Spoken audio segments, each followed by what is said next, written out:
You're listening to Life, the Universe, and Everything Else. Today on the show, the Quiz Show!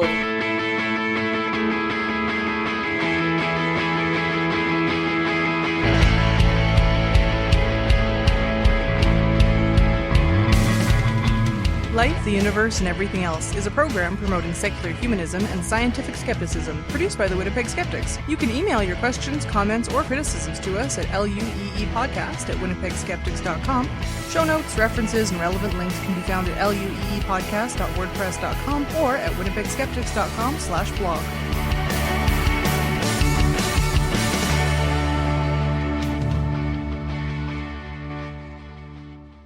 I'm your host, Ashlyn Noble, and today on the show we have Laura Creek-Newman. Hi there. Lauren Bailey. Hello. And Jem Newman.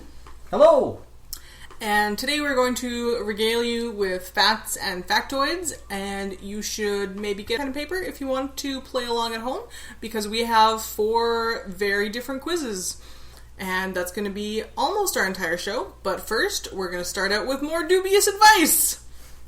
Yay! It looks like Ashlyn might actually get her wish to be the skeptical agony aunt. I'm going to have to come up with a better name, though.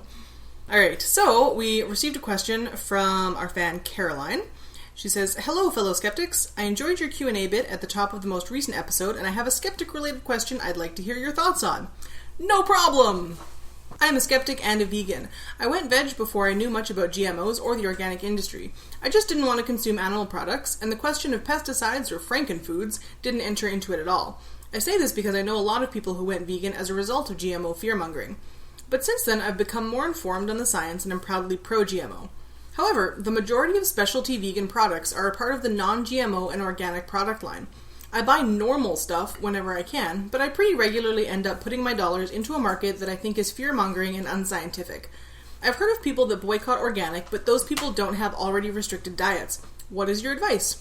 Cheers, Caroline. We were all really happy to hear your question. I think it's a really good question, a really interesting question, and one that we all have a variety of opinions on.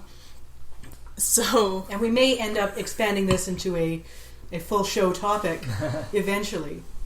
So I happen to have a partner who's vegan. Hi!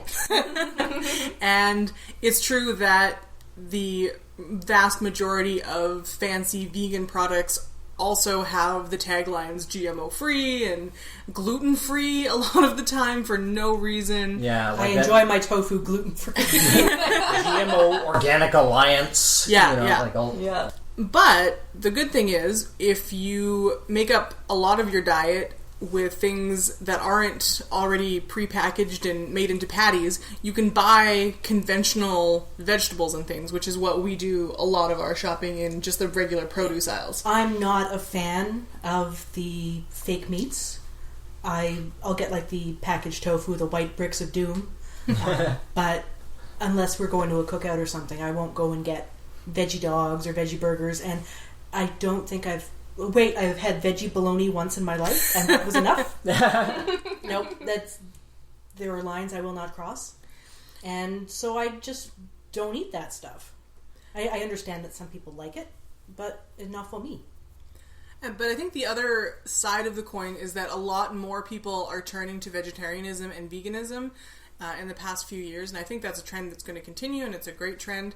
And if you're putting your money into the fancy vegan products, eventually there will be more of them. And with more of them, there will become more choices for the non-GMO. Yeah. Right. And things like that. And so less expensive, non-GMO vegan food. Yeah.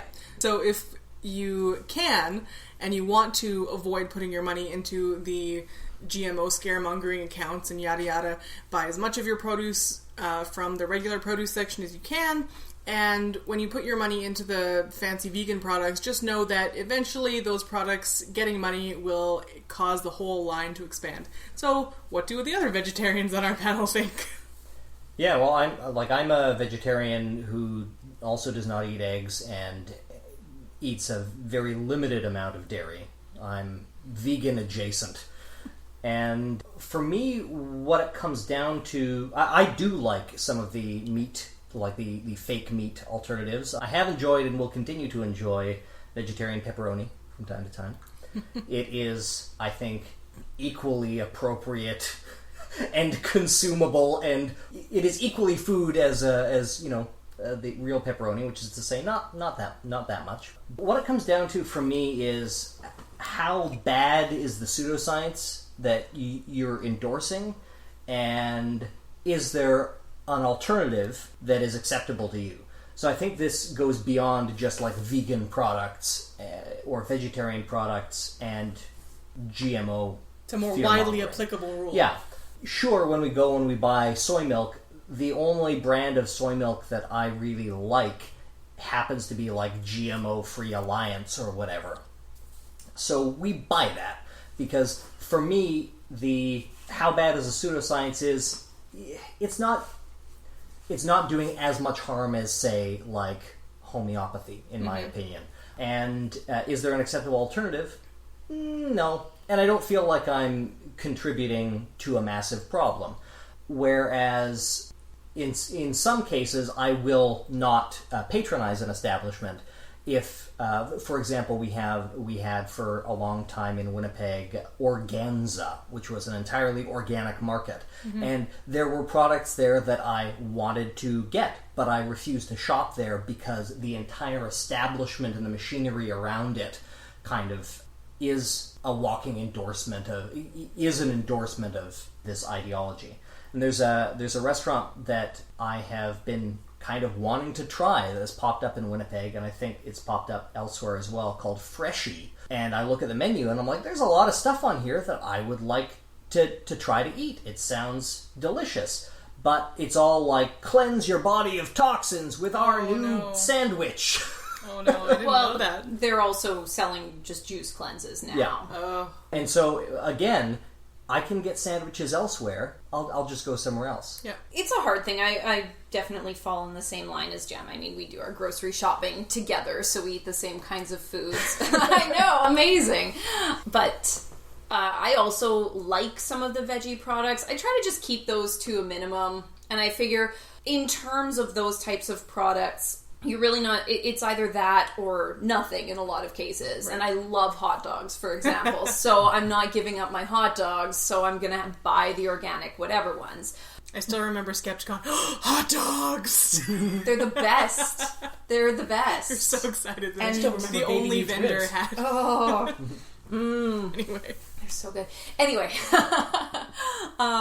Yeah, so I'll keep buying those products, but I think the bigger impact really comes with things like the produce and other types of, even things like breakfast cereals. Like, you can find a lot of like organic, yada yada breakfast cereals, and you're suddenly paying $8 for a tiny box of cereal, whereas the same Fruit Loop equivalent in the, conventional version would be, $4 or something like that. All cereal is expensive. All cereal is expensive. Too expensive. And in those types of foods, there is an equivalent that you can easily purchase, and the price difference is significant. Whereas for the veggie vegan products, like the patties and the burgers and stuff like that, there isn't really an equivalent out there right now. And same thing with, like I said, with the produce. That's the biggest thing. When you look at 2 heads of cauliflower, one's $5 and one's $10. Okay, the organic one is $10. That is way more of a markup. You're pouring way more money into that. So as long as you're buying conventional other products, which are just as healthy, I might add, then I think you're doing as much as you can do right now. And again, just kind of limiting your consumption to the amount that you feel is appropriate and doable in your life. Yeah, because if you don't buy the vegan products altogether, even though there's only the non-GMO option, then you're telling the market that you don't want more vegan products. Absolutely. I actually find the breakfast cereal example really funny, because the only thing I buy that's like non-GMO Alliance is like a fancy chia coconut cereal, because there's no other option. Like, it's so good. And it's non-GMO, but I don't care. It's delicious. Man, if Post's Cranberry Almond Crunch ever goes GMO Alliance, I'm gonna be in some trouble, because I'm not gonna stop buying that. I think it's important to not be dogmatic about a lot of things too. Yeah. Your $4 isn't going to make that big a difference. No, exactly. I mean, there's other ways that you can have That's your the voice message heard. of hope. One person can't make a difference. Do we really want to go back to there just being the expired white lumps of medium hardness tofu that I had when I first became vegetarian. Yeah, no. And that was it. There was in the specialty foods, little tucked away in the sin corner. And there is an argument to be made that I think has been kind of talked around a little bit about, everybody should probably be eating fewer prepackaged, processed foods, but it's not an argument that I'm going to make. Yeah, I don't care. I'd say grow your own, but we live in Winnipeg. Well, exactly. I am growing my own, but you can only do so much, and quite frankly, you have to look at your own life as well and make choices within that. Mm-hmm. We have a 3-year-old at home, and she's a very picky eater, and she needs meals earlier than a lot of other people do. So I need a lot of meals that need to happen within 30 minutes. Like the time that I walk in the door, 30 minutes later, then that meal needs to be on the table. And cooking all of my own beans from scratch and putting together some lovely casseroles and stews and stuff doesn't always work. Like, ideally, yes, but it doesn't. So I live with 2 adult omnivores, and I can't be arsed to make 2 elaborate meals every day. Oh gosh, no. All right, so on to the quiz show portion of the day. We are just going to jump right in, and we're going to start off with Laura's quiz. Okay. And I'll try and keep a running tally throughout the games to see who wins it all in the end. All right. So my quiz is all about pregnancy and labor myths, because I'm 30 weeks pregnant and I think about it a lot. And considering that this is my second go at this far along in pregnancy, so I feel like I've been through a few of these things, and I know that I've done a lot of reading on this topic, but I don't know how much everybody else has, or how many myths as well. So I'll be very interested to see who gets what right, and it'll also tell how well Jem's been listening to me for the last few years. Oh, good. Some fathers The stakes are high. Yeah. I'm being graded. Okay, so it's going to be a little bit of a mixed bag of types of questions, and I'm going to jump around from topic to topic a little bit, but hopefully it will be fun. Okay, so the first question. This is a spot the fiction question. Historical ways to induce labor include having 4 women shake you until contractions start. So there's 1 woman for each limb. Have your husband gather snakes in a basket and put it in the birthing room. It sounds safe. And the last option... Hercules needs something to strangle when he comes out of the womb. And the last option is insert ground corn or honey-soaked hemp into your vagina. Spot the fiction. Who's starting? Jem. Subtle. I'm sorry. Obviously, I was supposed to be listening when Laura was regaling me with these tales, but apparently what was the first one again? Being drawn and quartered by women? No, that's a little too far. Just having 4 women shake you until contractions start. Oh, God. And then you're drawn and quartered. Oh, God. So that one strikes me as, I guess, as believable as anything. The snakes one, number 2, seems like, I don't know, that seems like a dangerous thing to do, just between you and me. That's the only dangerous one on this list. There are lots of... Never shake a baby, even in utero.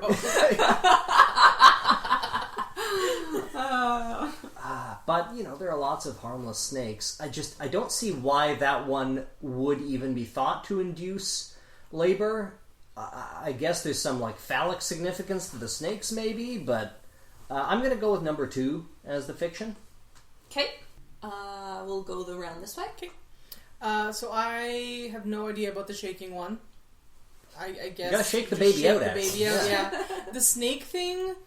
I feel like snakes have the whole fertility symbol thing going on for them, so I think maybe that's true. It's also, just super bizarre. And, putting things in your vagina is the cure for everything in the ancient world, so I totally think that one's true. So which one's the putting false one? Putting things in your vagina is a time-tested method to cure everything, including having a child in you. Wait. So, although time-tested method to cure not having a child in you. So I'm gonna go with the shaking one as the fiction. Okay, and Lauren. I'm also going with the shake one The shaking is the fiction. Yeah, it's You're too not on gonna the shake nose, the too sillies out. obvious. Okay. Okay, so I never said that any of these actually worked, right? I'm just making that clear. Jem actually spotted the fiction. Oh. So the shaking is a method that was used, as well as the inserting of the grains in the vagina.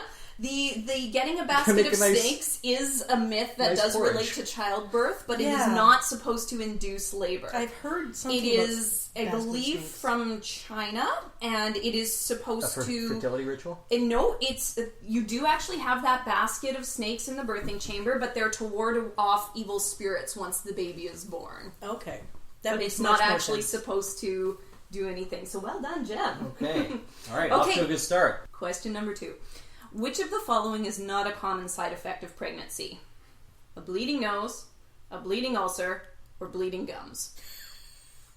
Oh, man. And we're going to start with Lauren. Bleeding nose. Okay? Yeah, I'm also going to go with nose. Although I've never heard of the bleeding gums thing. Wow. Yeah. Oh, bleeding gums is definitely true. Bleeding ulcer makes sense. Bleeding... I don't know. Bleeding from everywhere just kind of makes sense. Yeah. I'm gonna stay safe, go with the group, and say bleeding nose because I haven't noticed you having any bleeding noses. Have you noticed you're having an ulcer? I don't know. Everything causes ulcers, and by everything I mean Bacteria? bacteria. Yeah. So I'm kind of going back on my answer, like, the ulcers were Are you a lot of going the to change bacteria it? thing. Or... I don't think I'm allowed to. It's already passed, right? Should I change Okay. it? It's locked in. It's All locked right. in. Okay, well, I swept you guys, but Yeah. you would have gotten it Yeah. if you changed it to the ulcer. Yeah. Damn it. Bleeding noses and bleeding gums do happen during pregnancy. That makes sense. Bleeding ulcers can, but shouldn't. Well, I think that's true, generally speaking. But they bleeding can nose- happen, Yes. but they shouldn't happen. Bleeding noses and bleeding gums happen fairly frequently, though. I thought I had an ulcer, and it turned out I was just pregnant. That yeah, exactly. And that was the last time. Okay. No, second last. Vanishing twin syndrome is a condition first documented in 1945 and has been steadily increasing over time. What factor is contributing to the increased incidence of this complication? In utero cannibalism. Well, that's Is there how it multiple happens. choice or- Yes, there are multiple choices. Okay, sorry. Because I'm going to go... Can I Okay. just, make a hypothesis first? Sure, go for it. Increased availability of ultrasounds. Yeah, that was going to So be my you know hypothesis. about them in advance. That is one of the options. So there is that one. There is the increased incident or availability of ultrasounds, the introduction of corticosteroid use in medicine, which also happened in 1945, and increased radiation exposure since World War II with the development and testing of atomic weapons and devices. And one of these are true or one of these is false? One of these is the true answer. All right, well, I'm going with the ultrasound one. Yeah, Okay. so am I. Yeah, increased surveillance. Surveillance. It Well, is. no, increased, yeah. Drones. Surveillance. Ultrasound drones. NSA, man. Government, out of my uterus. Like with autism, Yeah. with the increased incidence of autism, I'm sure it is primarily a result of increased awareness of it. Yeah.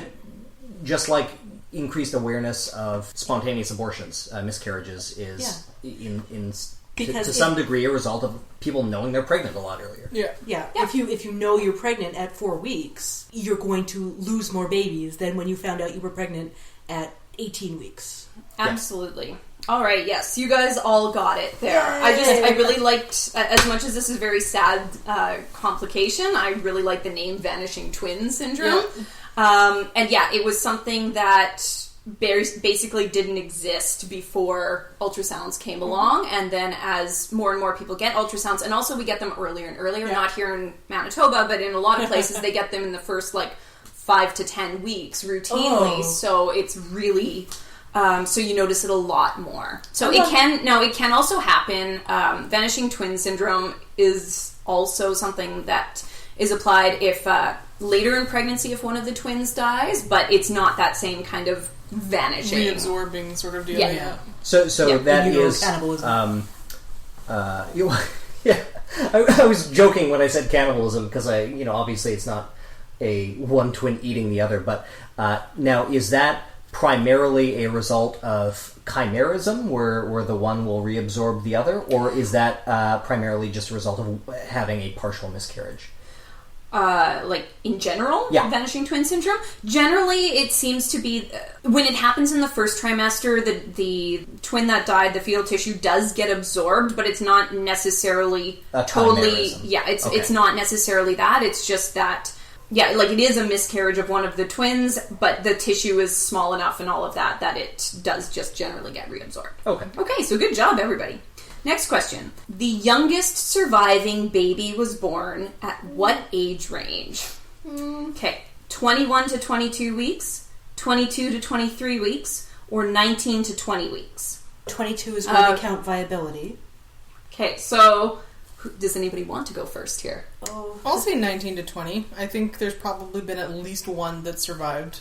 yeah, I think Okay. 19 to 20 as well. I think I've heard of at least one. I thought that that the earliest one actually happened quite recently, Well, probably. But I mean, they're I always don't- pushing yeah. back the... but I don't remember. I'm going to say 21 to 22. Okay, and Jem gets it. Yes. Yes. he's you know, murdering there us might with be... this, Now, I'm going to put a caveat here. There might be some incidences that we just haven't heard of, but from what I could find, the youngest... I'm going to say that there's actually two babies because they were born a day apart. But the youngest surviving babies were born at 21 weeks 5 days and 21 weeks 6 days, respectively. Okay. And they weighed less than a pound each. And the lungs. one was born in 1987 in Ottawa, and one was born in 2007 in somewhere in the U.S. Oh. Oh. So there actually hasn't been a youngest one Recently.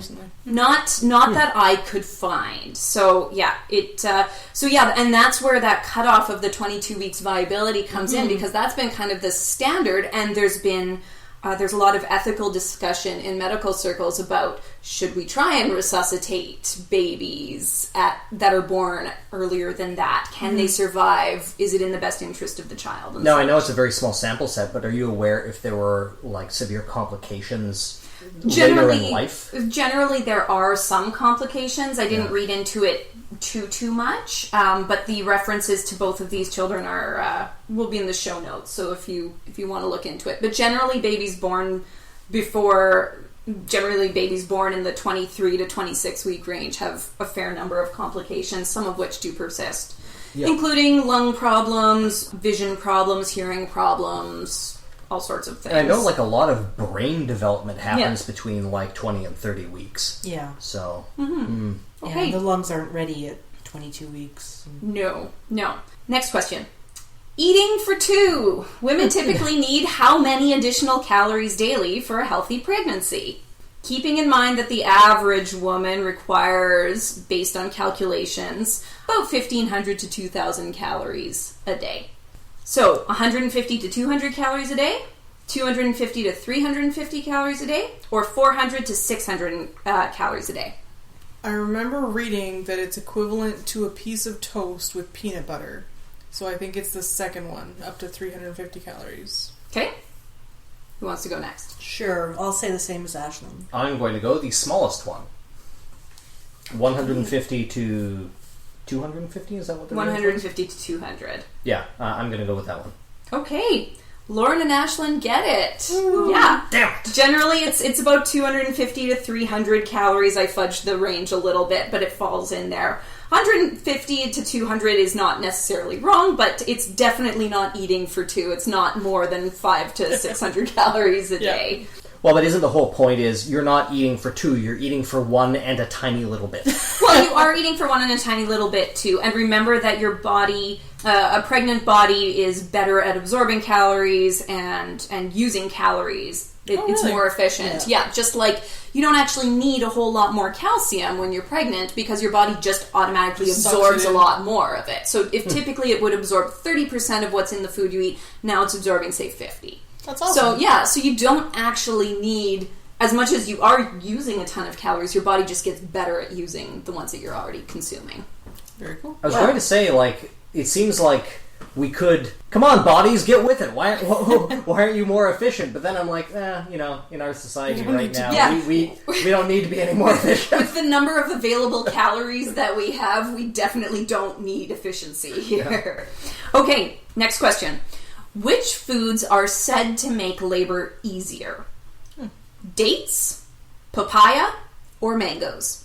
Are said or actually do? Are said. I'm going to say papaya because fruits that some people claim kind of look like female genitals are associated with female genital things. That's fair. Yeah. I've never heard of any of these. I don't know, but like dates are one of those like magical biblical foods that have been around forever that people think do a lot of things. I'll go with dates. I don't know. Solid argument. And Lauren? That's solid as mine. Oh, I'll go with the papaya as well. Okay. Ashlyn takes it. Yay! Yes. This is one that popped up in, I don't know, I think Facebook or something like that recently. I didn't hear about this at all during my first pregnancy. So it's a recent thing that I learned. But yes, dates are said to make labor easier. There, as best as I could find in a PubMed search, there is one small study done where they looked at pregnant women who did consume dates and did not consume dates during the last few weeks of their pregnancy, and looked at the length of labor and perceived pain and such like that. And so dates are kind of like you said, this magical fruit du jour. Oh, if you're pregnant in the last few weeks, the mechanism of that? I haven't the faintest idea. Like I said, there was one study involving like 69 patients or something. And anytime like you have any kind of intervention, you often will see a result just because people are like, well, they're doing something. It must be doing.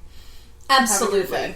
And if you read the abstract for this one study, it says randomized clinical trials would be recommended. So definitely we're not at the stage to be making recommendations. I mean, hey, if you like dates, go for it. They're good for you, but they may or may not have an impact. On a website that says papaya is great for heartburn during pregnancy. However, I see no reason to believe this website because it is a dumb bullshit website. Yeah, you just have to ignore all of that stuff and just it's great. Yeah. Okay. Pregnant women are frequently counseled to avoid having massages, particularly to the lower body, near the end of their pregnancies due to the risk of what? Harm to the fetus from the scents and essential oils that are often used in spa and massage products. Increase the risk of increasing the amount of muscle cramps or Charlie horses in those that are prone to them, or the risk of triggering preterm labor. I'm going to say triggering preterm labor. Okay. I agree. Yeah, it's definitely that one. I had a massage student doing a case study on me, trying to fix my unfixable back problem. But she told me all about this, about how, if you were pregnant, I wouldn't be able to even touch the lower part of your back because it might touch the nerve that triggers labor. And I was like, well, that sounds like some bullshit. But yeah. But yes. Yeah, it's definitely not the scent one. Because I'm like, the baby's not going to, smell the... chewy. Yeah. Like, if it's a few inches further down... No, for sure. So yeah, you guys all got it. I was hoping to go with the idea of the chemicals that cause the scents and the essential oils. Anyway, I don't think it's going to transfer laterally through your tissues just directly. And cause a chemical burn after 3 layers. This is a pretty common one that you hear a lot, actually, and this goes back to the acupressure notion that, you're overdue, go get some acupuncture on your ankle and that'll cause labor because reflexology is a thing. It's not. Nope, not a thing. Okay, good. So another spot the fiction.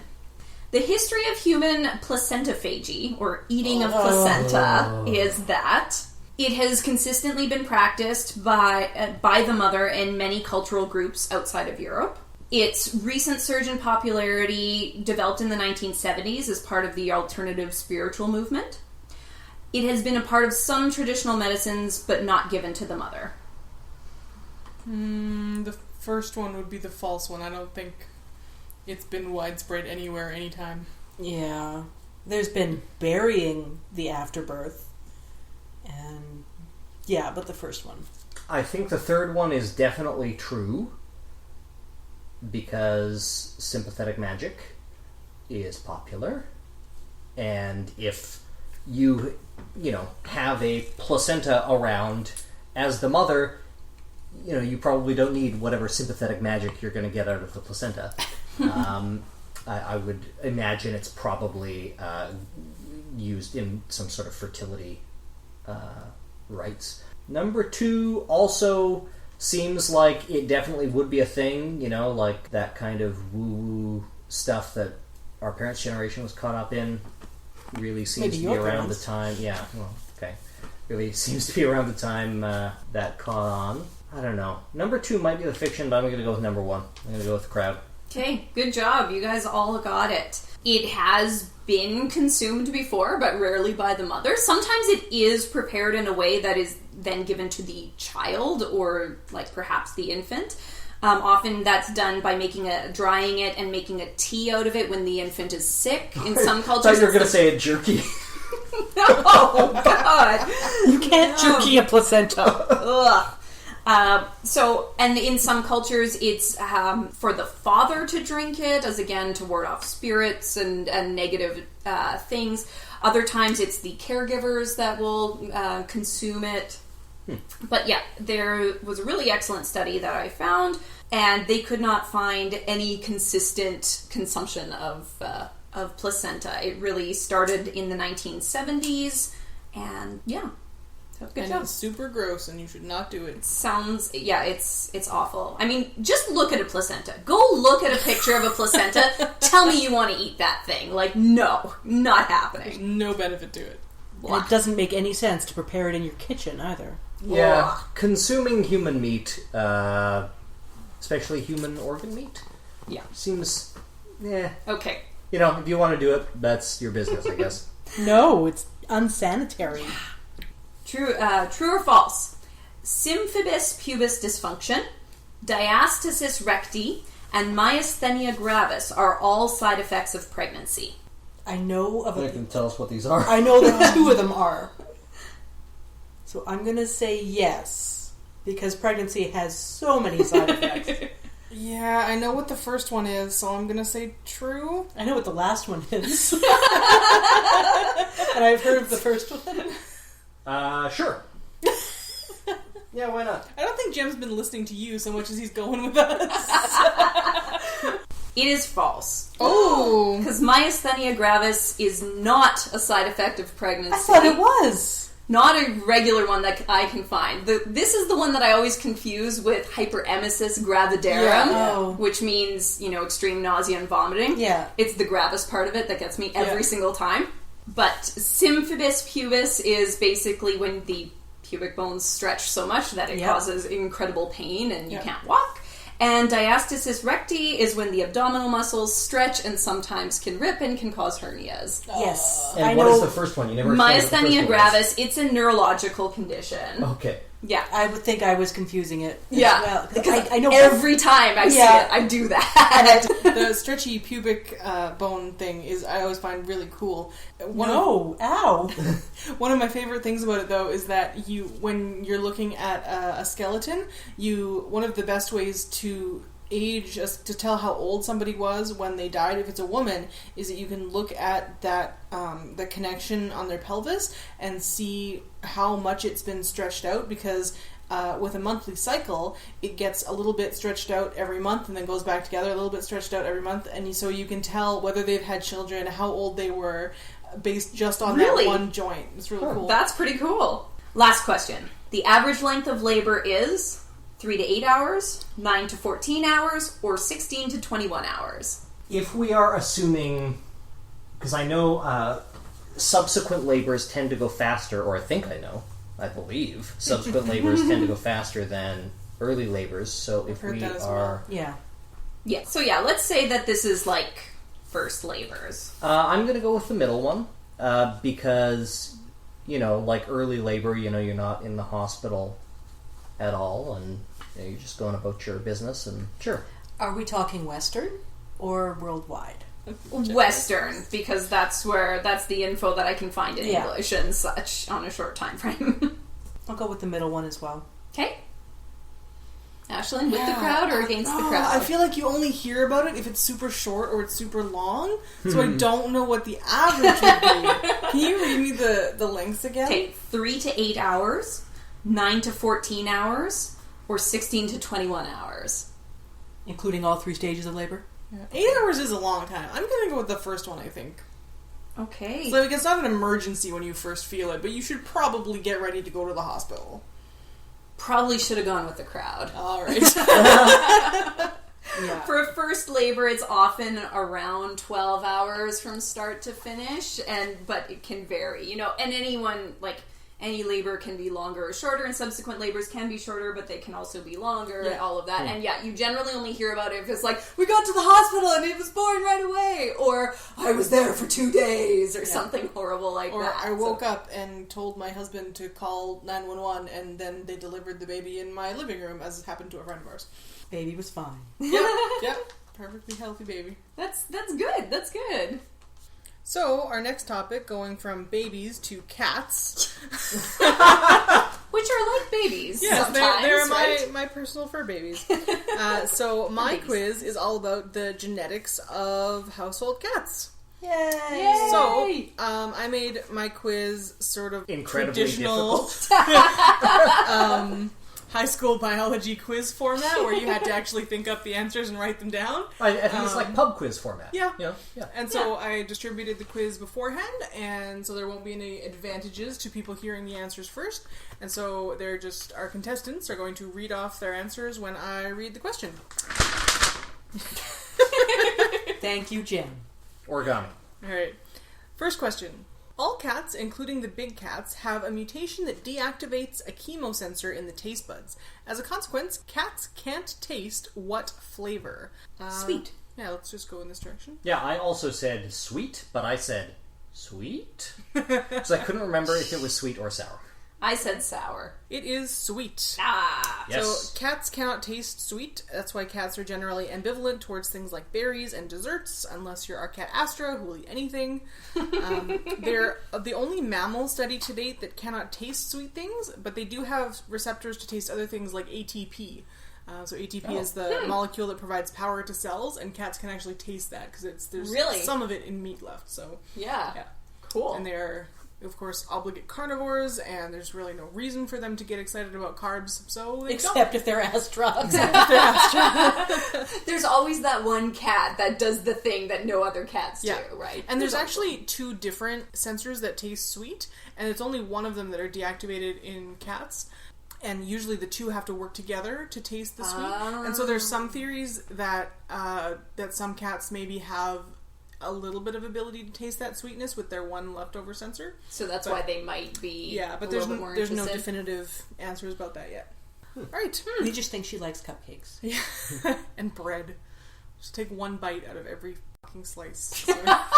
Well, no, that's just a cat being a jerk, because they are. Love them, but they're jerks. Alright. How many chromosomes do cats have? I put 28 because I had no clue. I had no idea. I said 16. How about 37? An odd number. That was shockingly close. Cats have 38 chromosomes. Damn it! And I can't believe you put an odd number Yeah. because they're always in pairs. Yeah!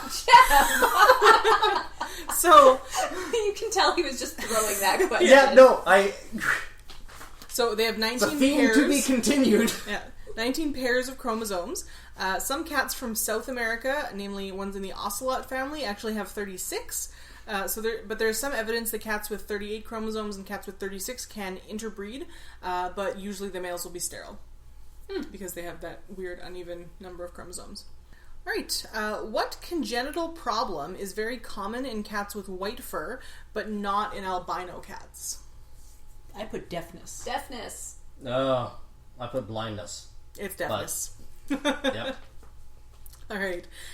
Sorry, I put blindness? Is there a question mark at the end of each one? There is! I'm just going to assume that all of Jem's questions have uptalk. Yes. So this is because the gene that causes a dominant white coat is pleiotropic. That is, it has more than one effect. part of the effect of this gene causes blue eyes and also causes a degeneration of structures in the inner ear. And that can affect either one or both ears. And so sometimes you'll have a cat with heterochromatic eyes. Yeah. And one eye will be blue, one eye will be another color, and the side that has the blue eye will be deaf and the other one won't be, which is interesting. But not all cats with white fur are deaf, and so usually cats with non-blue eyes aren't, because they have a different gene that causes their white fur, and that gene is usually responsible for white spots. But it can be expressed so that your whole cat is basically a giant white spot. And if your cat has even one hair on its whole body that is not white, then it has this gene and not the one that's the dominant white one. Right. And they won't be deaf. Interesting. I was really disappointed to find, as far as I can tell, no questions about X inactivation. So I was going to bust out that particular piece of knowledge. Okay. Well, you're wrong. I could not. There is a question about Damn it! somewhat related to X inactivation, but let's carry on. Cats who have the gene for polydactyly have extra what? Toes. I put digits. No, Because I'll that- accept it. I'm sorry. No, they don't have fingers. That's what polydactyly means etymologically. Yes. Yeah. Yes, they have extra toes. And polydactyl cats were thought of as very lucky, and they were especially prized by sailors. They were thought to be better at walking on decks and catching mice with all of their extra toes.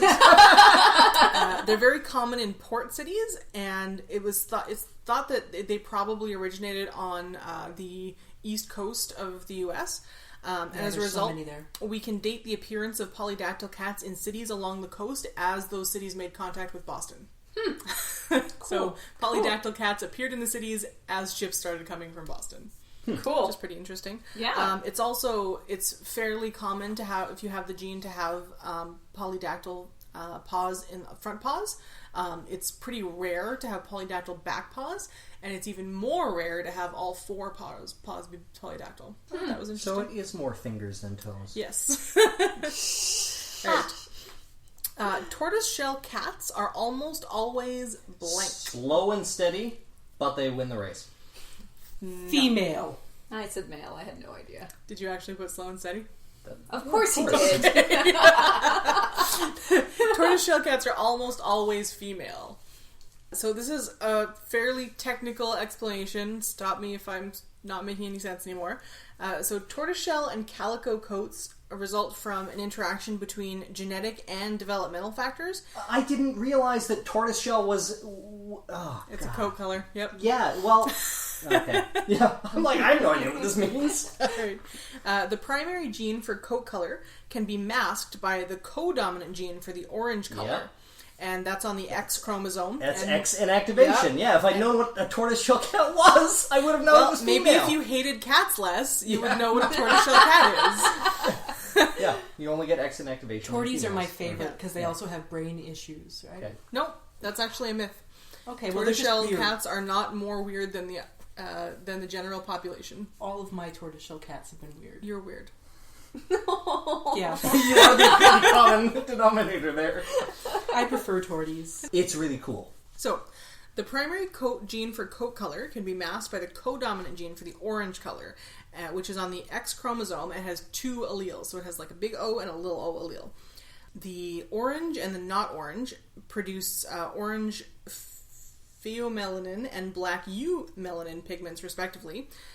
So the coat color for like a dark color and the coat color for the O color can be further modified by a recessive dilute gene, which makes them softer. So like orange becomes cream and black becomes bright gray.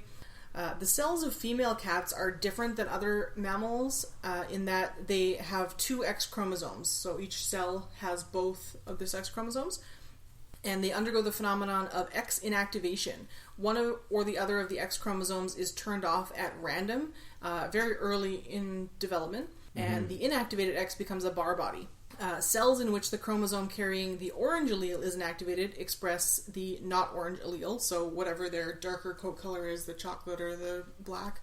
And then cells in which the other one is activated give the orange color. And so these will rise to the surface and the surface of the cat. And depending on how early in development this happens, you get either the ones that are really sort of densely orange and brown all together, or the ones with the really big patches is a little bit later in development. I thought that the really big patches was the X inactivation happened earlier in development, and then all of the daughter cells have the same value for the X. Because if the choice is made later in development, there are more individual cells that have to make the choice. Yeah. Possibly we're both explaining the same thing differently. Anyway, it's really cool. I'm sorry. Well, you can go look it up. How about that? Yeah. We'll put it in the show notes. There you go. So the pigment genes are expressed in melanocytes, and they migrate to the surface later in development. In the bicolored tortoiseshell cats, the melanocytes arrive early, and the two cell types become intermingled. And they mix themselves up. And in the ones with the tricolor, so they also have the white, they arrive a little bit later. Cool. That's really interesting.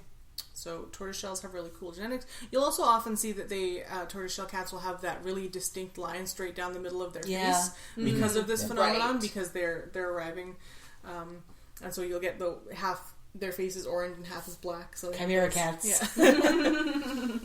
If this question had said calico cats Yeah. instead of tortoiseshell, I wasn't would have had a entirely real sure answer it was instead of a joke tortoiseshell answer. either, so that's okay. Anyway, I gravitate towards torties. They're my favorite. They're my babies. Aww. next question. Manx cats are known for lacking what feature? Mercy. Tail. A tail.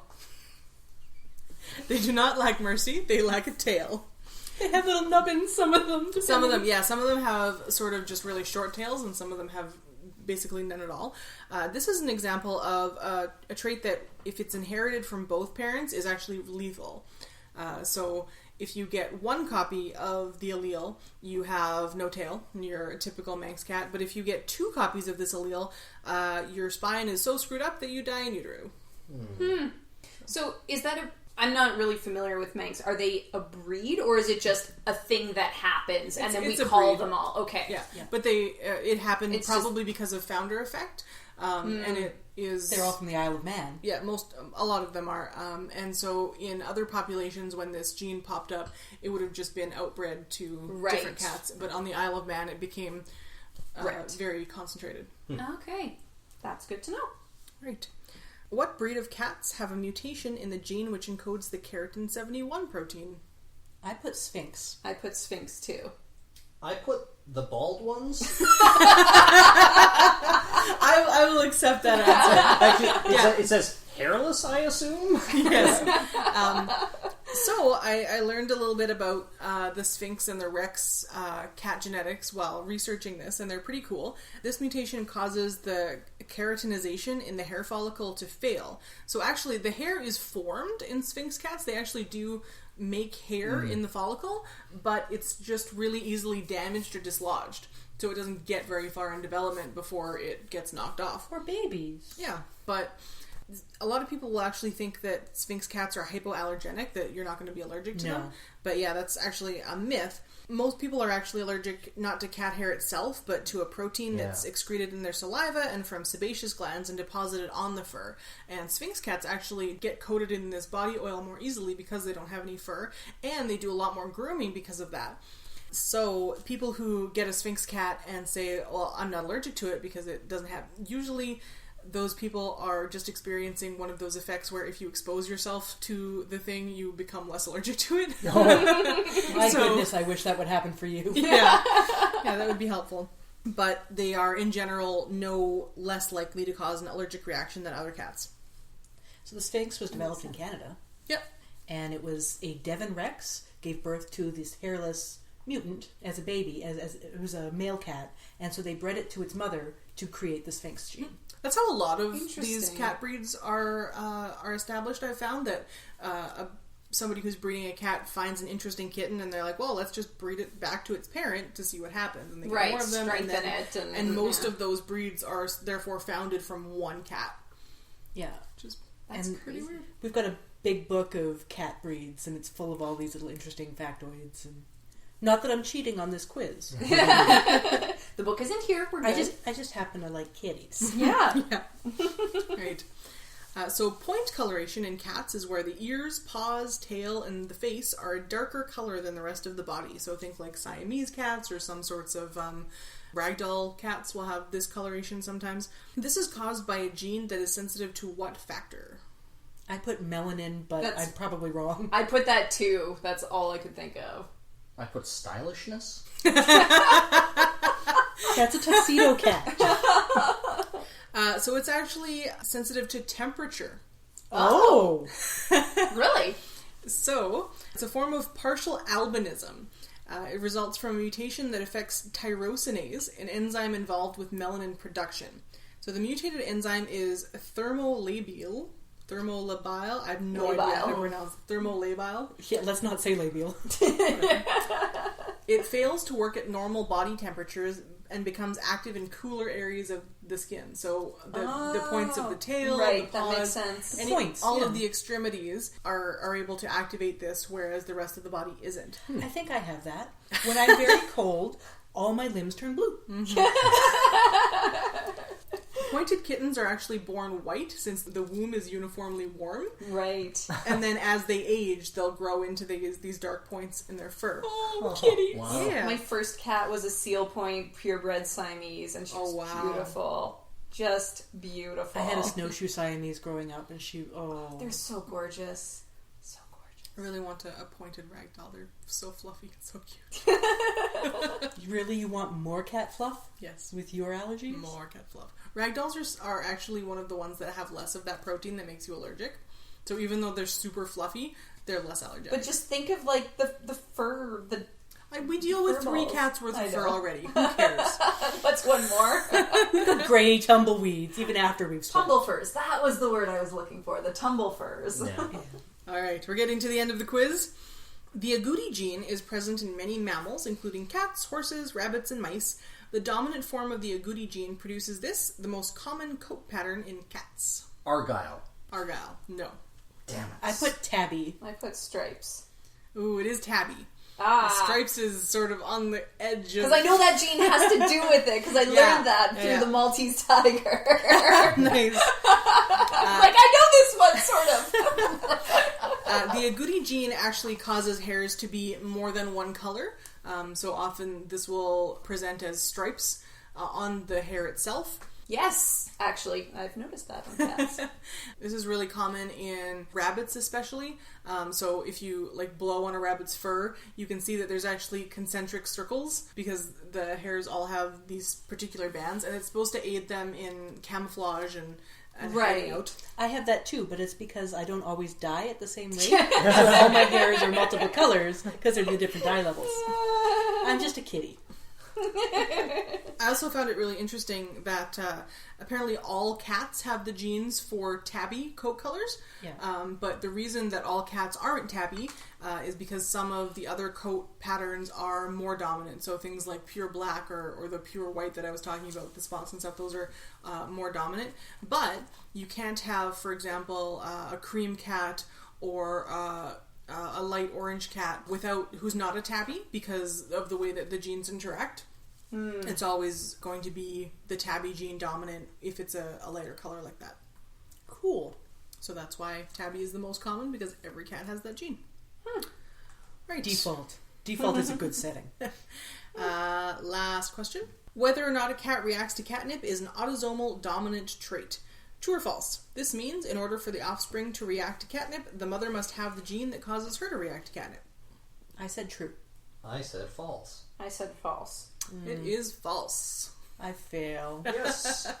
So, a dominant trait is one that is likely to be expressed over a more recessive trait if the genotype is heterozygous, which means that they have 2 different alleles. Autosomal means that the gene is present on one of the chromosomes that is not part of the sex chromosome, so it can be inherited from either parent. Catnip sensitivity is therefore a gene that can be passed on from the dam or the sire, and the cat will be sensitive to catnip whether 1 or 2 copies of the gene are present. And about 77% of cats are sensitive to catnip. I got confused at it's been a long time since high school biology. Alright, so I didn't actually keep track as I went, but I have all your papers so I can grade you. Lauren got 7, Laura got 5, and Jem got 1, 2. I don't see where you wrote anything. Did you write your score? No. Oh, okay. I thought you were grading it for me. So you got sweet. You got... I was going to give you digits. So 1, 2... You were getting...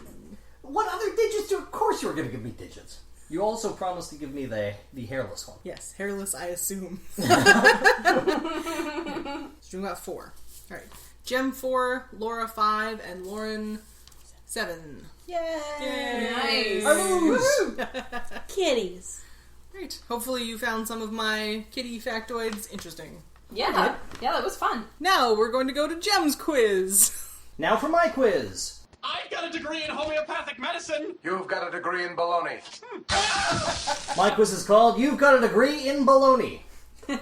This game is played over 10 rounds. For each round, I will list 3 items taken from the course curriculum at a scientifically dubious post-secondary institution, providing the course name and quoting from the description. Just like in science or fiction, and like in several of Laura's questions, 2 will be real, and 1 will be fictitious. You will need to tell me which one is the fake. This should be right up your alley, Laura, because several of these schools, most of them actually, focus on nutrition. And satisfying our CRTC-mandated CanCon requirement, all but one of these schools are located in Canada. Ooh. When I was building this quiz, actually, I ran into a few roadblocks. Program overviews and curricula are readily available for, say, the University of Manitoba's Faculty of Health Sciences, but many of these colleges and academies that focus on alternative medicine don't actually post their curricula publicly. If I were to hazard a guess, it might be that they're concerned that those skeptical of their legitimacy might make fun of them in some sort of quiz game, but who knows? We would never do that. Case in point, our first target, the Institute for Integrative Nutrition, did not have their program overviews posted online. If you want to know more about this institute, visiting teachers at the institute include purveyors of nonsense such as Drs. Mehmet Oz, Deepak Chopra, Andrew Weil, who, while being a fellow beard enthusiast, does not have anything reasonable to say about nutrition. Mark Hyman, who is an advisor to the Clintons and proponent of so-called functional medicine. As well as Ariana Huffington, founder of the Den of Quackery, the Huffington Post. And one of their visiting teachers also is David the Avocado Wolf. David Avocado Wolf! See, Laura's stalker. Yeah, whenever I see his pictures on Facebook now, I think Laura would choose him over Dr. Oz. Yep.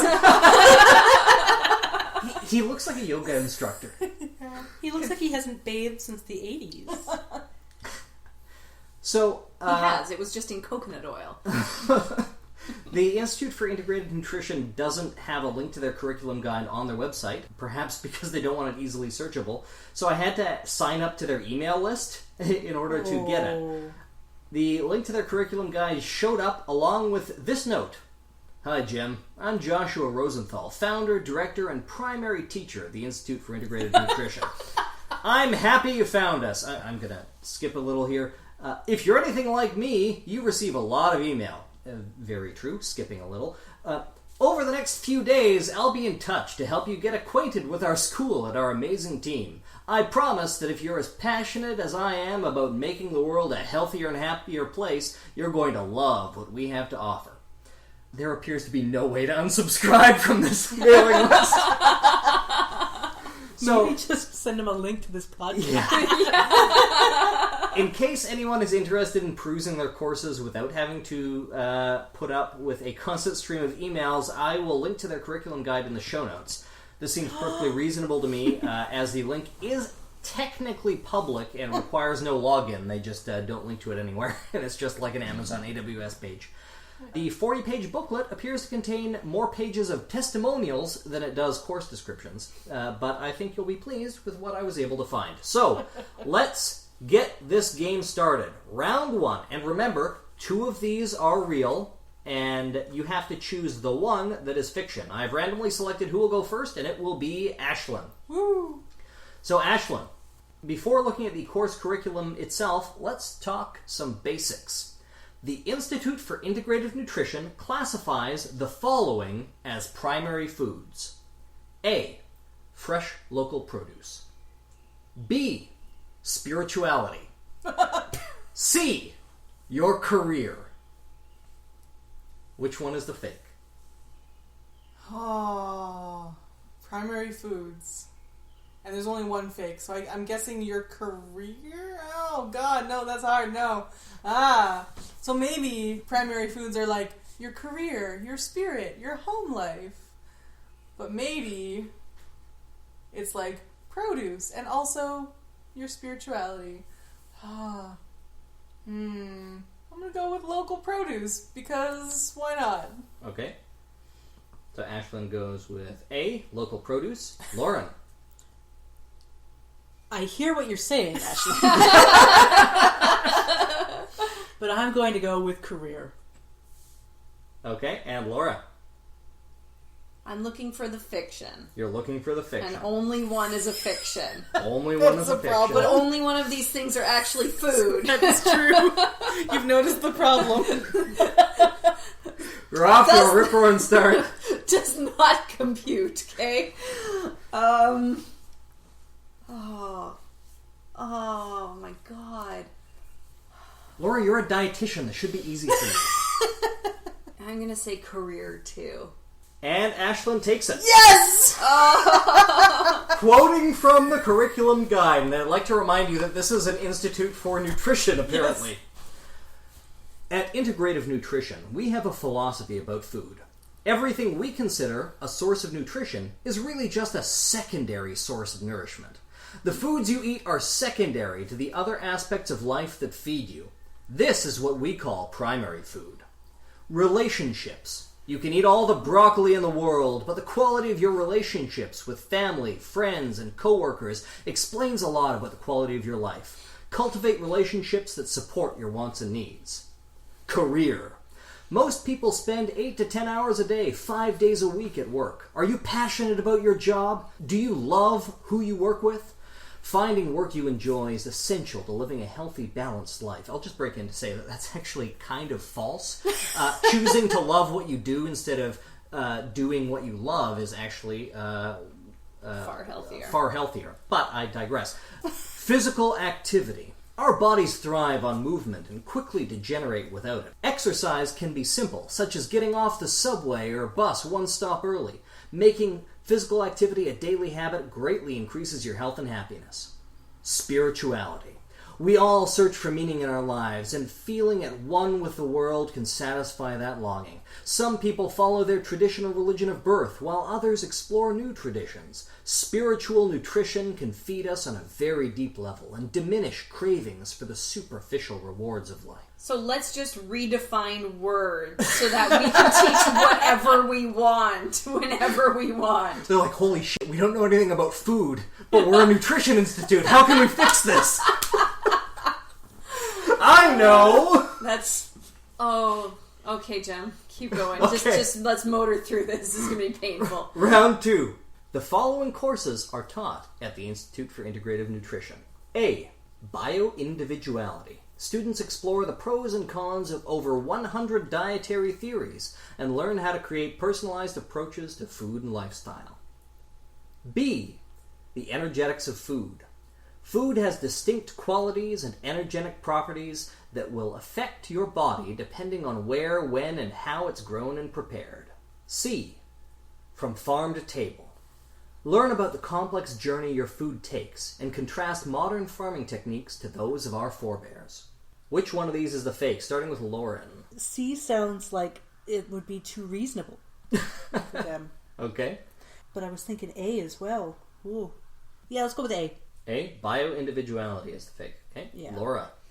I feel like C has to be it because I feel like they don't actually know anything about how food is produced ever.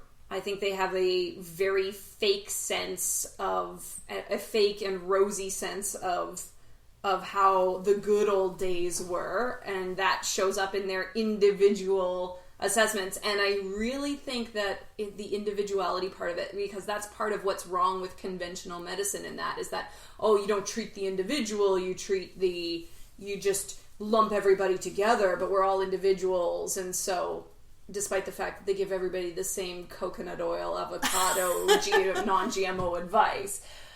I'm going to go with C. I have to go with C. Okay, Ashlyn.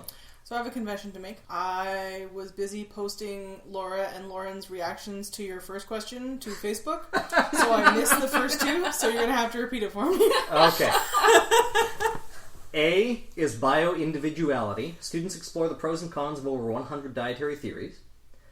B is the energetics of food.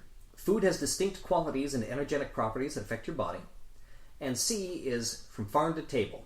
Learn about the complex journey your food takes and contrast different farming techniques. Modern. I really want to change to C again now. Yeah, It sounds too does reasonable. sound too reasonable. That sounds like a course that I would be interested in taking. So I'm going to go with C.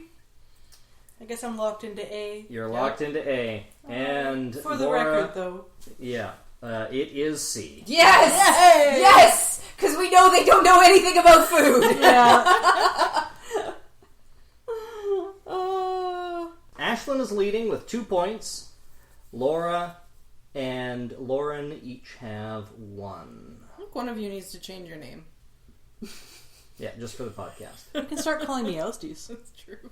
Ashlyn, are you going to keep score so I Sure. don't have to? Yep. That would make it a little bit easier for me. So it's 2-1-1.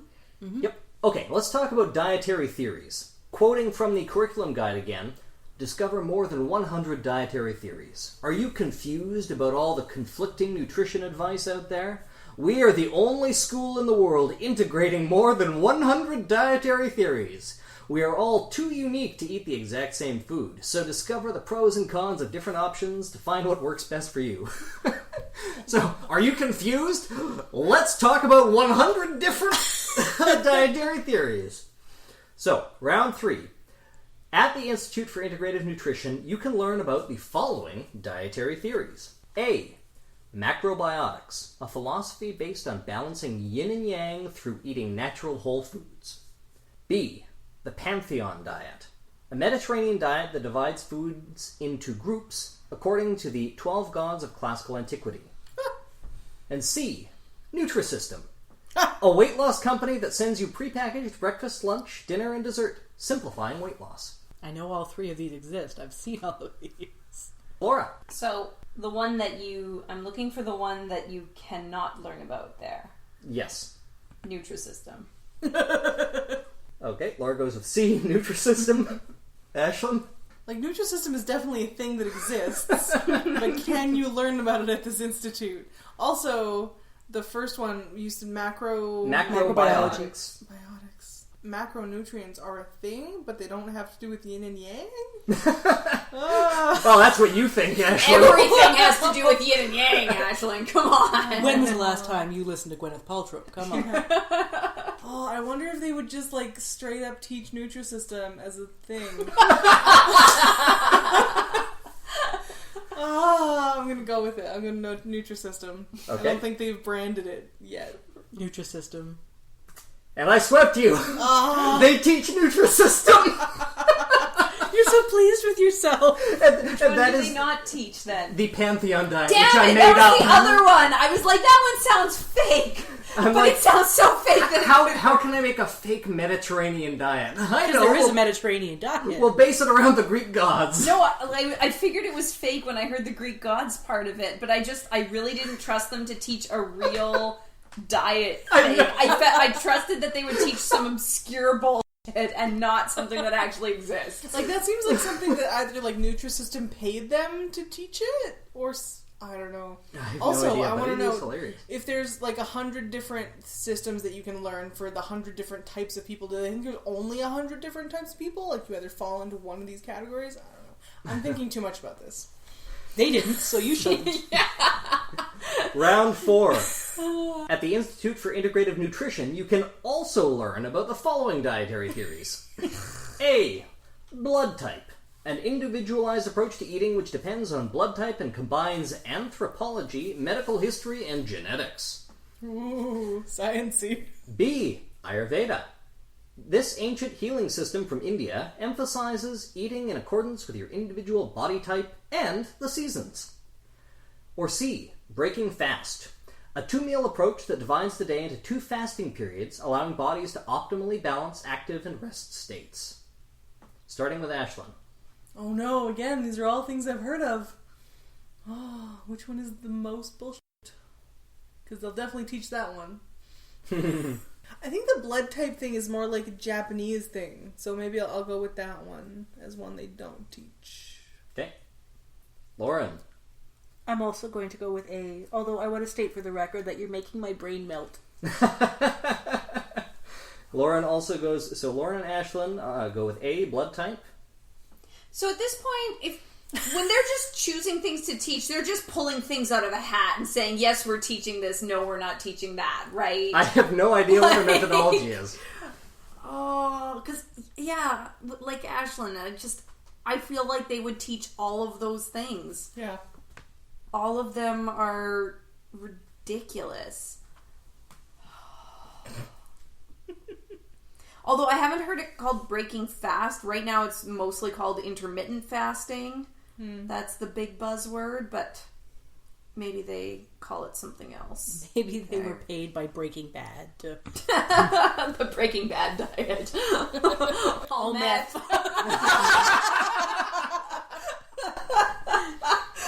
I think we're spending too much time together. Oh my god. Our timing was really good though. Okay. I'm gonna say breaking fast. Okay. Before I disclose which one is real, or which 2 are really taught there and which one is the fake, they don't actually list all 100 in the course guide. They only list a few dozen. And so it is possible that they do teach C, which I attempted to make up. But, as we're all aware, it is impossible to make up a diet scheme that isn't real. And I actually found this as I was putting this together. There are lots of questions where I made something up, and then I'm like, oh no, they do teach a course in that. And what does that tell you? So, C is the one that I made up. Laura is correct. Yay! Laura gets the point. However, apparently this is something that actually exists. It was not listed in their course description. Noted. I did make up the name, though, Breaking Fast. Round 5. Good job. Why don't we turn to an Institute of Higher Learning a little closer to home? The following courses are taught at the Canadian School of Natural Nutrition as part of their registered holistic nutritionist program. That is a bunch of words that mean nothing. Laura, you're one of those, right? Oh, we wish we could show you that look she just gave you. Okay. A. The benefits of biodynamics. This workshop provides an overview of the environmental, nutritional, and spiritual benefits of biodynamic farming. Students will get hands-on experience with home garden biodynamic preparations. B. Aromatherapy and Bach flower remedies. Students will become familiar with how to treat numerous health conditions, as well as fun and inexpensive ways to create personal body and hair care products. When you say Bach, do you mean like Johann Sebastian? How is that spelled? B-A-C-H. C. Nutrition and mental health. Alzheimer's disease. This course is, quote, designed to deepen the student's knowledge and understanding of Alzheimer's disease. It explores the symptoms, phases, and possible causes and treatments, both conventional and nutritional. So, starting with Laura, which one is the fake? Which one is not taught at the Canadian School of Natural Nutrition? Benefits of biodynamics, aromatherapy and Bach flower remedies, or nutrition and mental health, Alzheimer's disease? I think the aromatherapy one is actually taught there for some reason, because hair care products and stuff absorb nutrition through your skin, yada yada, whatever. The contempt is palpable. These people. I'm on a Facebook page with other dietitians, and we just, like, these people are the reason why we yell at night. Okay.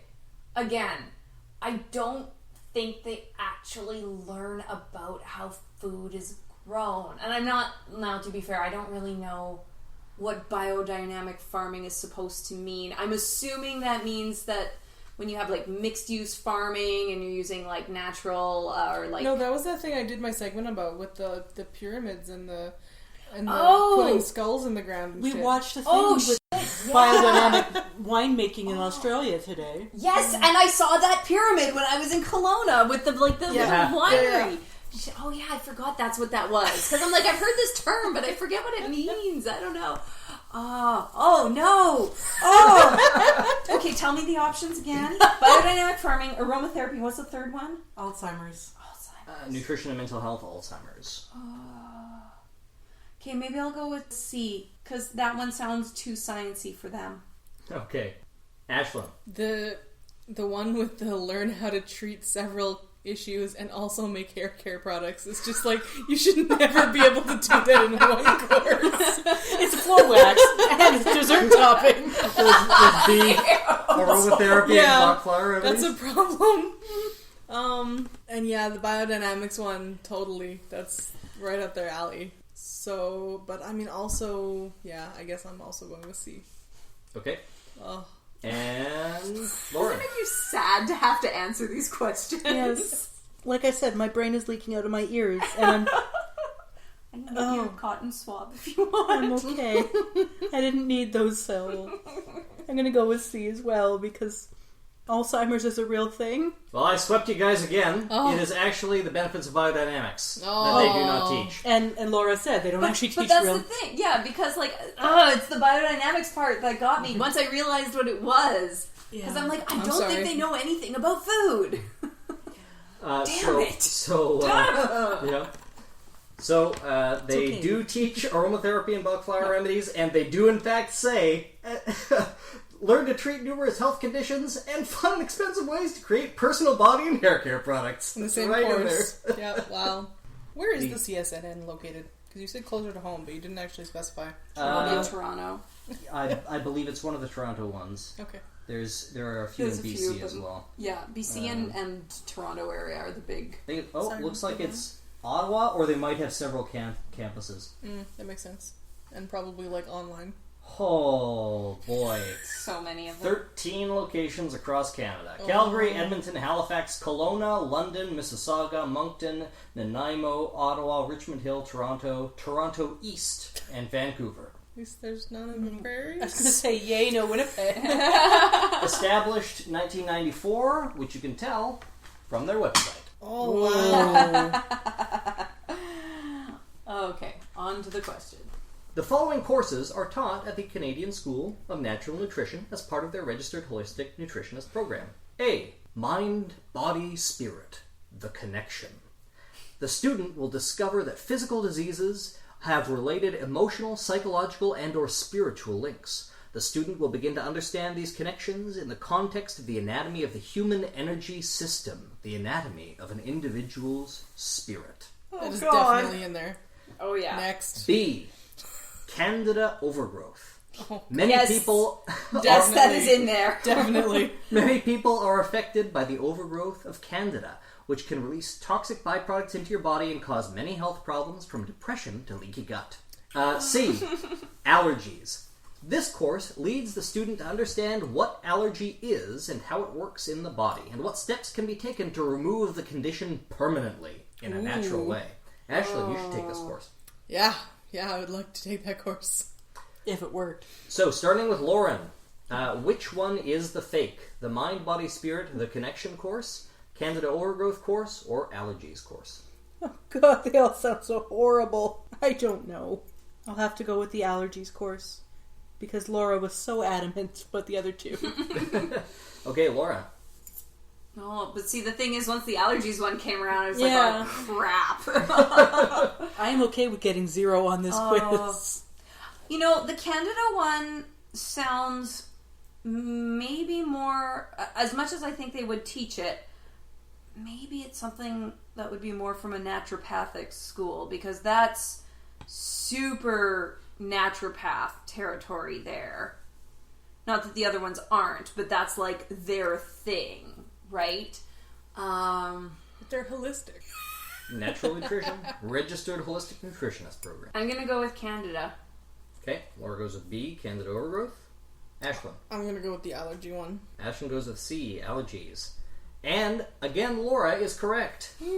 Yep, This was one case where I had a different thing, a different ridiculous thing, and turns out they taught that. So can you tell us what it was? As far or as not I can, yet? No, not yet. Okay. Because I think I used it later. So let's move on to round 7. This will be the last round where we talk about the CSNN. The CSNN also offers the following workshops. A. Immunology. This workshop takes a more focused and scientific look at the potential for nutrition to enhance and replenish a weakened immune system. Topics of discussion include alkalizing and detoxification protocols, the principles of psychoneuroimmunology, and dietary protocols used to control inflammation, build the immune system, and prevent disease. The workshop concludes with an explanation of a specialized cancer treatment program. Wow. Laura just lost her shit and started beating Jem, for those of you who could not see that at home. Jem knows why. I have a close family member who apparently has an advanced degree in psychoneuroimmunology. B. Now Lauren knows why too. B.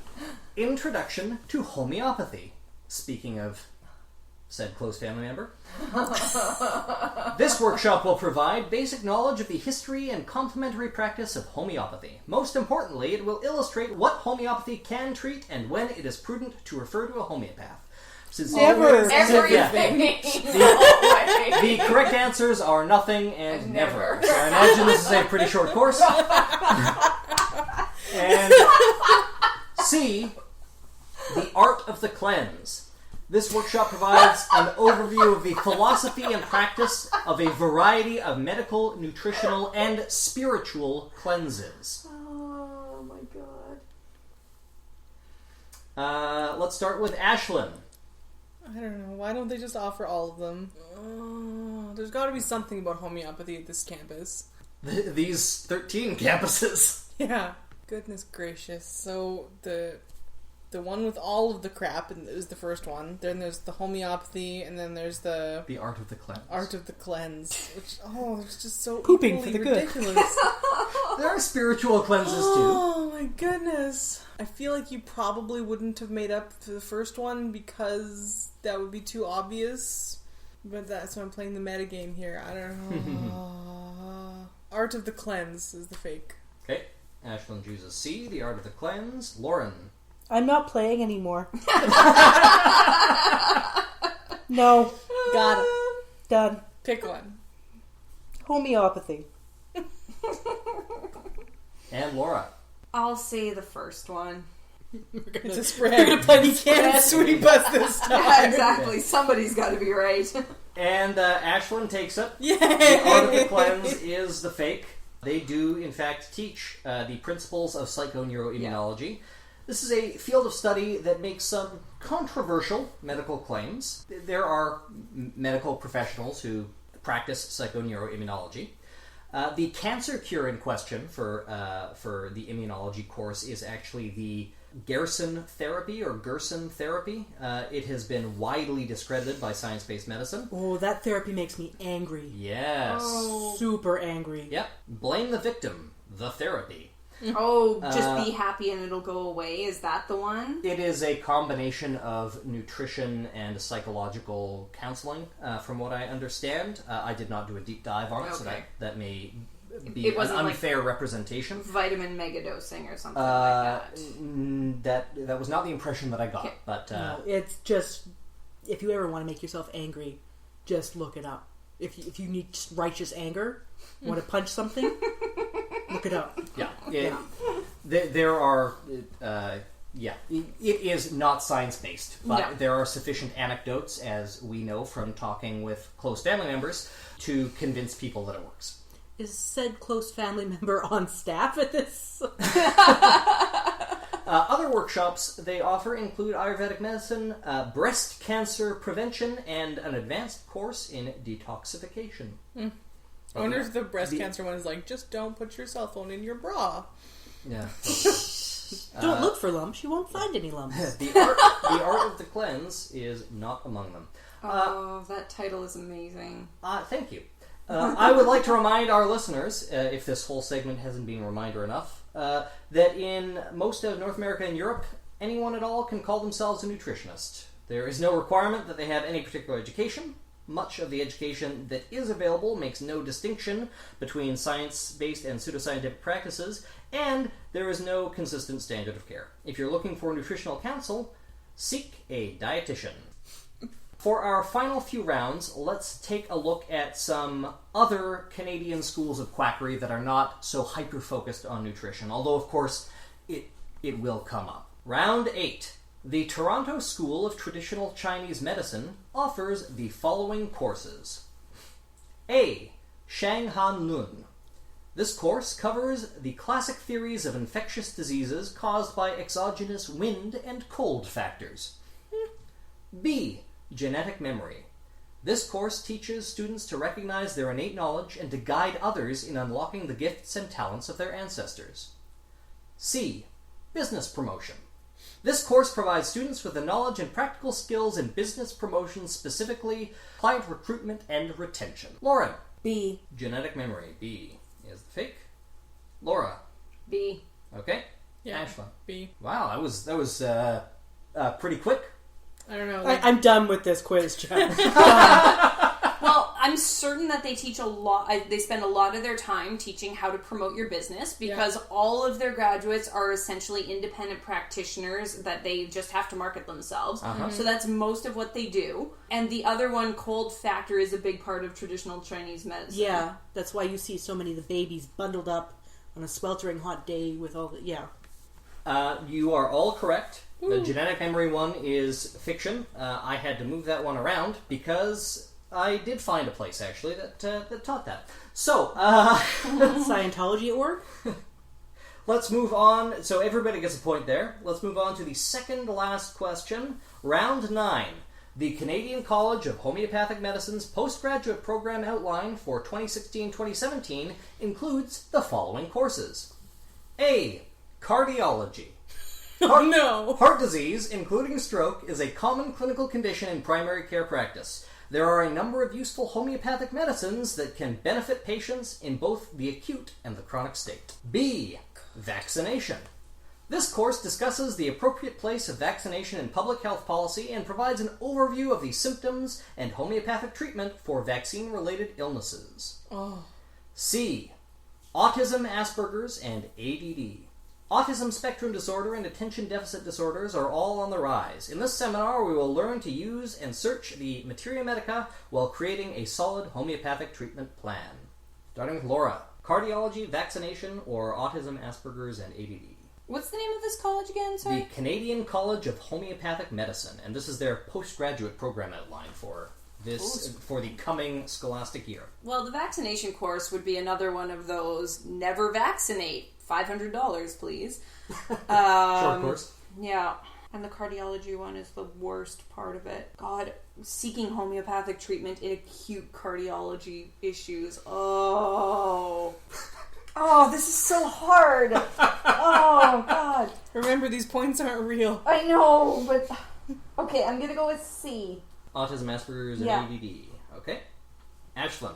I'm gonna go with the vaccines one, because I think they would have led with, like, calling it something about, like, the no-sodes or whatever. So I'm gonna go with that one. Lauren. I'm also going with the vaccine one. Okay. And Ashlyn and Lauren get it. I will note, however, that no-sodes actually refer to the way the homeopathic remedy is prepared. It refers to a homeopathic remedy that is prepared using diseased tissue rather than using some sort of unrelated thing that causes similar symptoms. They are often used as a vaccine, but that's not the only way that they're used. Are we debating the science? I'm just, I'm not saying that they're right. This is all about learning about nonsense. You're making me angry, Newman. The vaccination course is the one that I made up. However, only because I previously made up the homeopathic cardiology course and then found it on the next page. Oh, no. Yep. Oh, boy. Yep. Homeopathic cardiology. Learning about nonsense about learning. Okay. Sorry, Laura. Maybe you'll make up in the last round, round 10, the Pacific Rim College of Complementary and Integrative Medicine in Victoria, BC, offers the following courses in their Community Herbalist Certificate Program. A. Diabetes Management. Diabetes is a growing concern in North America and Europe. Students will learn the basics of diagnosis and management of diabetes as described in traditional texts. B. Backyard gardening. In this age of financial uncertainty, gardening skills are a sought-after commodity. This comprehensive and practical introduction will provide beginners with the requisite skills to begin their own organic growing projects at home. C. Natural emergency medicine. Students will learn to apply natural remedies, acupuncture, herbal remedies, homeopathics, and others to emergency situations. Starting with Ashlyn. They all sound extremely reasonable. Like for this certificate. Right. Not in general. I don't know. Are there ancient texts that describe how to deal with diabetes? They probably don't use the term diabetes. True. So this is one of those ones where I'm tempted to go with the gardening one because it seems like that certificate should have something about gardening, so maybe it doesn't. So we're going with the one that sounds the most reasonable. Yeah, well, it worked for me in the first round. Now I'm going to go with the diabetes one. Okay, Ashlyn goes with A, diabetes management. Lauren. I'm going to go with the gardening. Gardening. Backyard gardening. And Laura. What's the last one again? Natural emergency medicine. I'm going to go with gardening. B, gardening. And it was A, diabetes management. Woohoo! That honestly surprises me. Yeah. Because there is a lot of stuff about herbs and diabetes management. A lot. Yeah. So Just eat all of the cinnamon and you'll be fine. Cinnamon Fennel. and this. Yeah, there's a lot. So that one, I would guess another school teaches something like that. It was actually the ancient text thing that kind of was like, eh. See, but that part of it didn't get me because they've been recognizing, it wasn't fully called diabetes, but the mellitus part of it means honey urine, right? Yeah. Diabetes mellitus. And they knew that people who were sick with this disease, their urine smelled sweet and it would attract ants and flies and all these things. So we've recognized it as disease for a long, long time. Mm-hmm. But it was called sweet urine. Yeah. So as I said at the beginning, I did my best to do an exhaustive search of the material available to make sure that none of the fictions were actually taught there, and I had to rearrange several of the questions accordingly. But it is possible that these incomplete catalogs, they didn't have the course listed despite it being there. Yep. Ashlyn, do you have final scores for us? Yeah, so this is suspicious because I was taking score. Mm-hmm. But the final score is Lauren 3, Laura 4, and Ashlyn 6. Wow. Nice. Okay, well done, Ashlyn. I am proud to have lost this.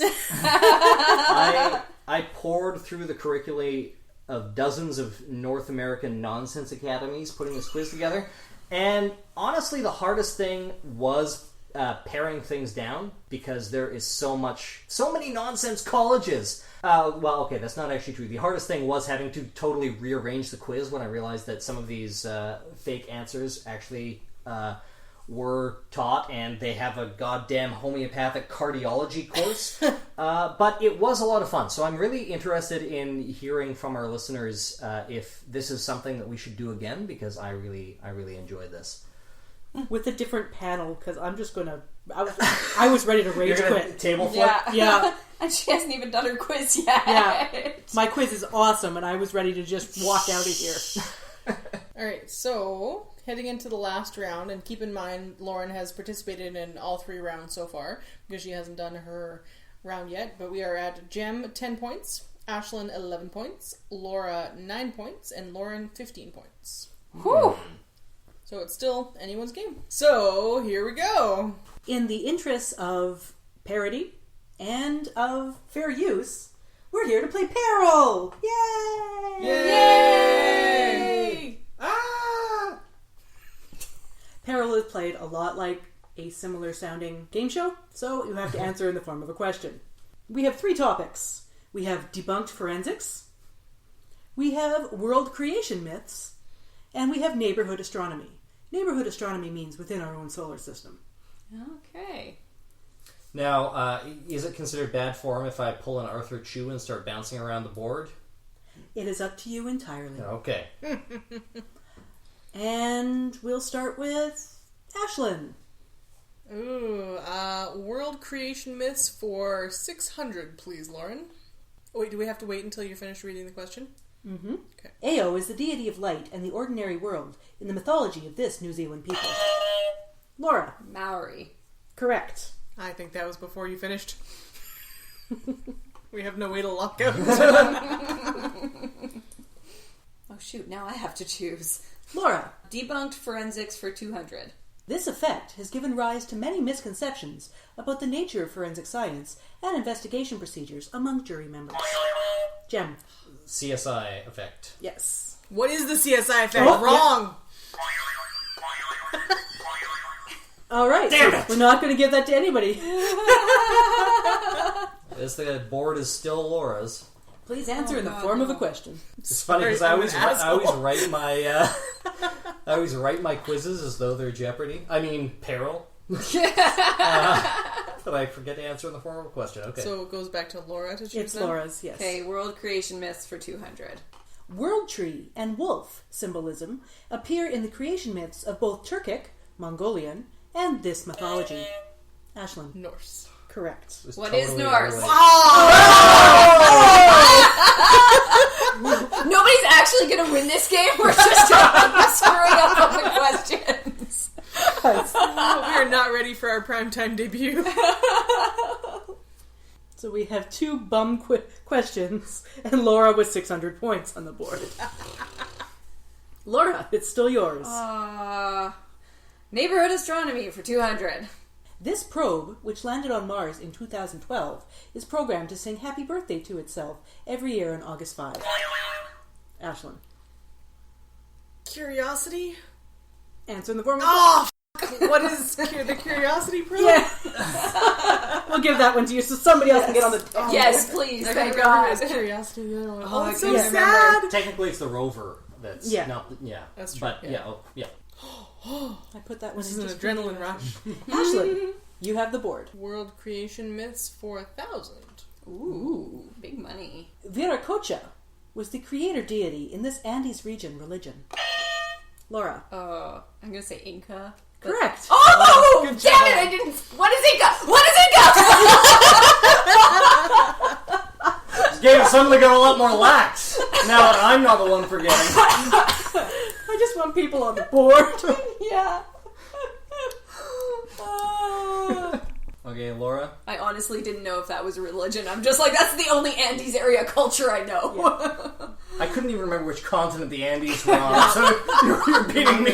Okay, well, let's do world creation myths for 800 then. This is the only category I've got a shot in, so...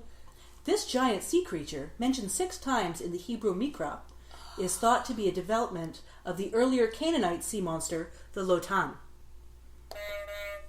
Ashlyn. What is a kraken? Incorrect.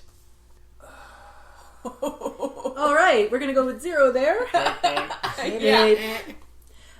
What is the Leviathan? Yeah. I was like, great fish? What's it called? The Hebrew Mikra includes the Torah, Yeah. and it's the ancient writings. Yes, Yeah. this is including. This would include the Jonah and the whale reference. I was gonna which is say, not like, the actually fish that ate necessarily Jonah? whale. Yeah, but I could not remember like an appropriate. Yeah, no, I wouldn't term. have I'm come like, up with the term for it, but I'm just, like, it all makes sense. Alright. We have, well, let's do the 400 world creation myths, just to clear up Will that. that clear out the category? That clears up the category, Yes, that clears right? out the category. This worldwide disaster motif exists as divine retribution in several mythologies, including Sumerian, Babylonian, and Irish. Jem. What is a flood? Correct. The deluge motif. What is a worldwide flood?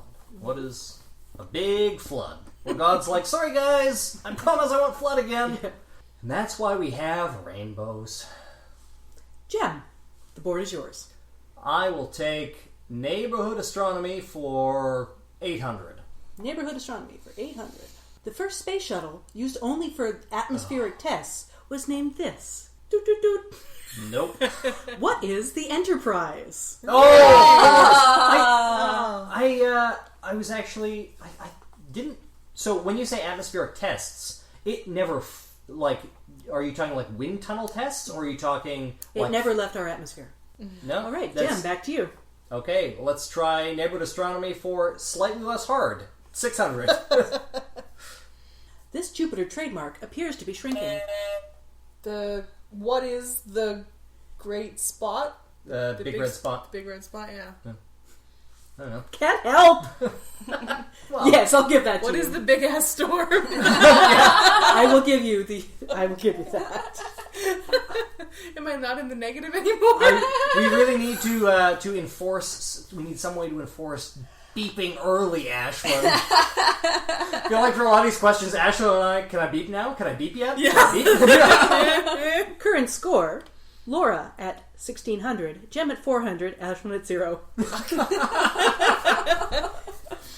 Ashlyn, the board is yours. Debunked forensics for 800. This popular technique is based on the assumption of trait theory, which came under severe criticism as early as the 1960s. Jem. What is criminal profiling? Correct. That was 600, right? Gotta phrase this as a question. All right, Jem, the board is yours. Let's go with neighborhood astronomy for 400 is 400. 1,000 is left. Mercury has this many moons. Ashlyn.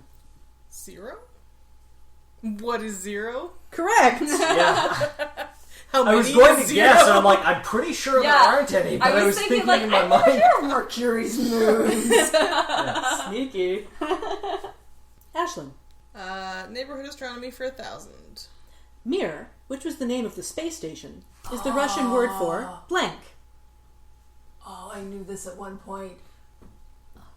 Sputnik is friend or companion or something. Are we buzzing out? Yeah, I think I'm going to say friend. Because That is incorrect. Oh. I don't care. Mir is the Russian word for peace. Peace. Yeah, I would not have got that. I would not have got that. So we only have debunked forensics left on the board in the $400, $600, or $1,000 categories. My choice again, then? Yes. Debunked forensics for 400, please. Crazing, or multiple cracks on a window, once thought to prove evidence of rapid heating caused by an arson accelerant, is actually caused by this. Ashlyn. What is expansion and then shrinking back to room temperature? I'm going to accept that because it's rapid cooling by water. So it's shrinking. Oh, yeah. Glass knowledge! I actually came across this when I was researching our forensic show and didn't find a way to include it, and then I was like, oh shit, I don't remember. Yeah, but it was primarily a result of people trying to put out the fire, right? Mm-hmm. Yeah, and that would totally make it Yes. shatter like that, yeah. Yep. And there's some heartbreaking tales of people who've been put into jail for arson based on debunked arson forensics. Yeah, and in cases where they've been put into jail for, like, killing their family members in arson. Yeah. When in fact it was not arson. 600 and 1,000 left. Debunked forensics for 600, please. Name 3 of the 5 common forensic sciences that rely on subjective analysis instead of hard science. There's so many of them. But, yeah. Jem. What are hair follicle analysis, handwriting analysis, and polygraphy, lie detection by polygraph? I don't know if would that count as forensics? No. I was just like, He gets to debunking. keep guessing. Okay. No. Okay. Well, All right. there's only one question. One left. question left. Debunked forensics for 1,000. The inbow-read technique of this, still in wide use in the United States and in detective programs, has been proven to lead to false confessions. Ashlyn. What is good cop, bad cop? Yes. Really? What is What interrogation? is interrogation? Well, I don't think that really... I don't know. It is using the good cop, bad cop. So the inbow read technique is good cop, bad cop? The inbow read technique is telling your suspect that you know they did it, and it feels good just to confess, and they need to confess, and using whatever techniques is possible to get them to confess. Yeah, I don't think my answer really covers that. Okay. Thanks for trying to give it to me, but... Yeah, minus 1,000. All right. right, so going into Final Peril, the Final Peril is medical etymology. Please wager. Jem has 1,200, Laura has 600, Ashlyn has minus 200, but I'll let you play. Can I wager up to 200? Ashlyn can wager up to 200. Okay, so I have 1,200. You have 1,200, Laura has 600, Ashlyn has minus 200.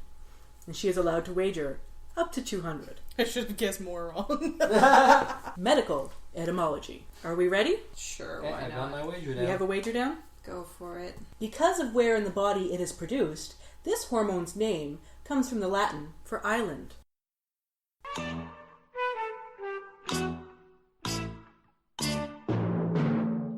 All right, Ashlyn, We're back. we're back. I Ashlyn, wagered $200, okay, and I wrote insulin. correct. Yay! Ashlyn is sitting at 0. Obvious. The islands refer to the islands of Langerhans in the pancreas. Islets. It's the islet cells. Yay! Mine are crappy. Laura, I wagered 600, and I also said insulin. yay! Jem, Should have wagered 0. I said progesterone because I could not think of what the Latin for Oh no. and what did you wager? I wagered $1. Oh! So if I'd wagered 0, we would have tied. Yes. So Laura wins with $1,200. Jem has $11.99. And Ashlyn has 0. Zero! You know what? Before you asked the question, I was just like, screw it. I am putting in all of my money because there's no way I'm getting this. Well, I'm if just you put in done. all of your money and I don't win any money, then you would have Then- won or yes. tied. And that is how it happened. That's why I Good should have job, wagered 0. everyone. Thank you all for playing Peril. Yay! Yay! That was fun! Alright, I have no idea how to score that in the endgame analysis, so we're all winners! Yay! That also lets us go home earlier. Alright, well, this has been a fun show. Definitely let us know what you thought. Send in more questions so that I can give you dubious advice. And we will see you next month. Thanks for coming out to play games with me, everybody. Yay! thanks. Thank This was you. fun. This was good. And what's our topic for next month going to be, Jem? Oh, that is a good question. I am thinking of either doing myths about genetically engineered foods, or inspired by that rally at the Forks a couple weekends ago that had a turnout of like 15 people or whatever. Or I've been meaning to do racist pseudosciences or racism masquerading as science. I don't know. One of those two. We'll see. It'll be exciting. Tune in next month to find out what it is. Thanks, everybody. Good night. Good night. Thank you. Good night.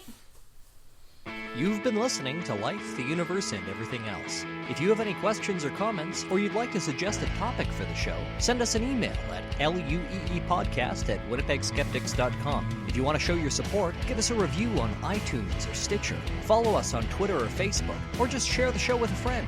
Our music is produced by the very talented Ian James, and this episode was edited by Lauren Bailey.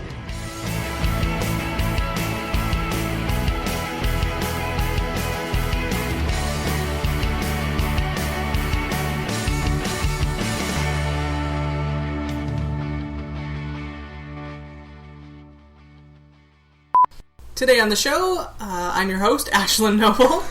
Oh man, this is not going well. Right. God, I hate cats.